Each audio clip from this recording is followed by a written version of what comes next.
नमस्कार दोस्तों, कहानियों की संग्रह यूट्यूब चैनल पे आपका बहुत बहुत स्वागत है। दोस्तों, आज की ये कहानी आपके लिए बहुत ही ज़्यादा खास होने वाली है, क्योंकि आज की इस कहानी से आपको बहुत कुछ सीखने को मिलेगा। तो दोस्तों, आप सब इस कहानी को लास्ट तक सुनिएगा और आपको कहानी अच्छी लगती है तो प्लीज़ वीडियो को ज़रूर लाइक कर दीजिएगा। तो दोस्तों, बिना किसी देरी किए हुए आज की इस इंटरेस्टिंग स्टोरी को हम शुरू करते हैं। तो दोस्तों, पाठ का नाम है साइकिल वाला लड़का। तो चलिए शुरू करते हैं। सड़क के उस पार भारी भीड़ लगी थी। स्कूल के बस से सिर निकालकर मायारा ने देखा एक लड़का बिना हैंडल पकड़े साइकिल चला रहा था। उसके कंधे पर एक बच्चा बैठा था। देखते ही देखते वह बच्चा लड़के के कंधे पर खड़ा हो गया। सब लोग ताली बजाने लगी। बस आगे बढ़ गई। शाम को मायारा अपने छोटे भाई ईशान के साथ ट्यूशन क्लास से वापस लौट रही थी कि उसे घर के पास वाली दुकान पर वो लड़का सुबह वाला दिखाई दिया। मायारा ने उसकी तरफ देखकर ईशान से कहा, मैंने तुम्हें बताया था ना, साइकिल वाला लड़का के बारे में। यही है। साइकिल वाला लड़का हंसने लगा। मेरा नाम साइकिल वाला लड़का नहीं, भीरू है। तुम्हें बिना हैंडल पकड़े साइकिल चलाने में डर नहीं लगता क्या? ऊपर से तुमने अपने कंधे पर भी एक बच्चा को खड़ा कर रखा था, मायारा ने पूछा।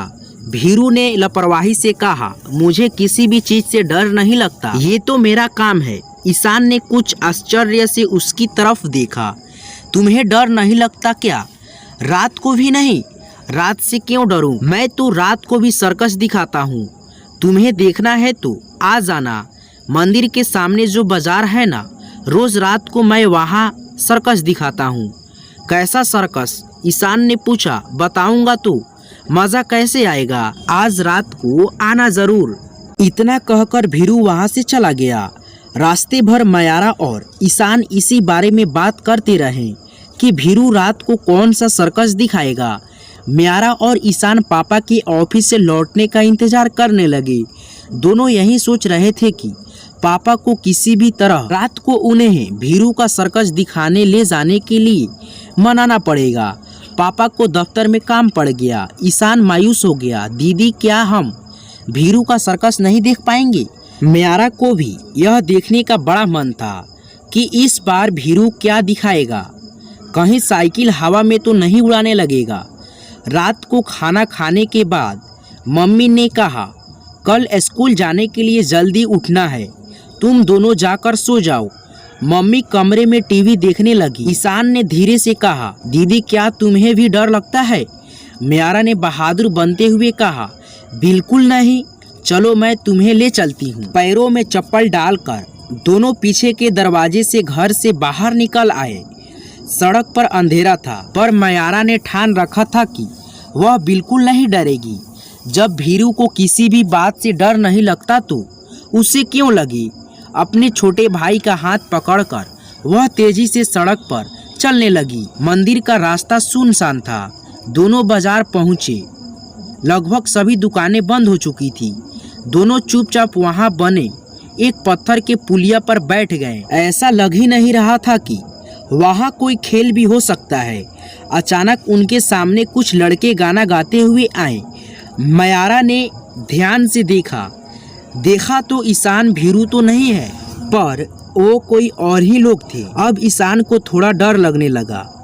दीदी, भीरू पता नहीं क्या सर्कस दिखाएगा? मायारा ने बड़ी बनते हुए उसे समझाया। जैसे भीरू को डर नहीं लगता ना, उस तरह हमें भी नहीं लगना चाहिए।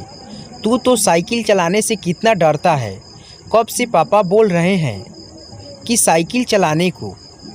मुझे भी अंधेरे से डर लगता है, पर मैं आई हूँ ना यहाँ।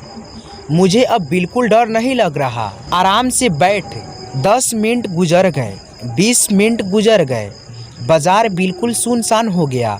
दोनों भाई बहन चुपचाप पुलिया पर बैठे रहे। कुछ देर बाद साइकिल से एक आदमी गुजरा। ठीक मायारा और ईशान के सामने उसकी गाड़ी के पीछे रखा लाल रंग का एक थैला उछलकर जमीन पर जा गिरा। मायारा कुछ जोर से बोली, साइकिल वाले रुक जाओ, आपका सामान नीचे गिर गया है। साइकिल वाला रुक गया, पलट कर आया और सामान उठाते हुए दोनों बच्चों को देखकर हैरान हो गया। तुम लोग इतनी रात को यहाँ क्या कर रहे हो? ईशान ने हिम्मत से कहा, हम साइकिल का सर्कस देखने आए हैं। साइकिल वाला हंसने लगा। इस समय मायारा ने उसी पूरी बात बताई। साइकिल वाला थोड़ा सा रुक कर बोला, साइकिल पर सर्कस दिखाने वाले लड़के तो यहाँ से चला गया। वो एक शहर में ज़्यादा दिन थोड़ी ही रुकता है।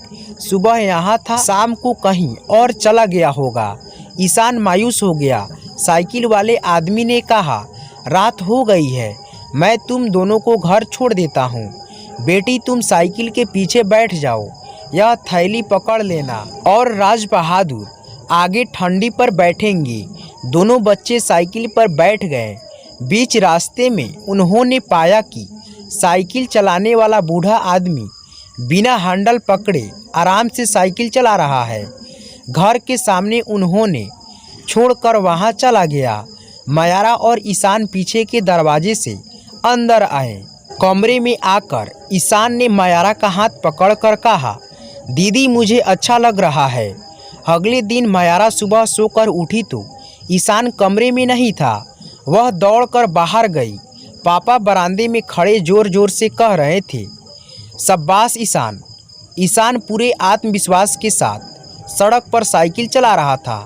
तो दोस्तों, आपको इस कहानी से क्या शिक्षा मिली, प्लीज़ कमेंट करके जरूर बताइए। प्लीज़ हमारी इस वीडियो को कर दीजिएगा लाइक, और चैनल पे पहली बार विजिट कर रहे हैं तो चैनल को सब्सक्राइब करके बेल आइकन को जरूर प्रेस कर दीजिएगा, ताकि आने वाले सभी वीडियो को नोटिफिकेशन सबसे पहले आप तक पहुंचती रहेगी।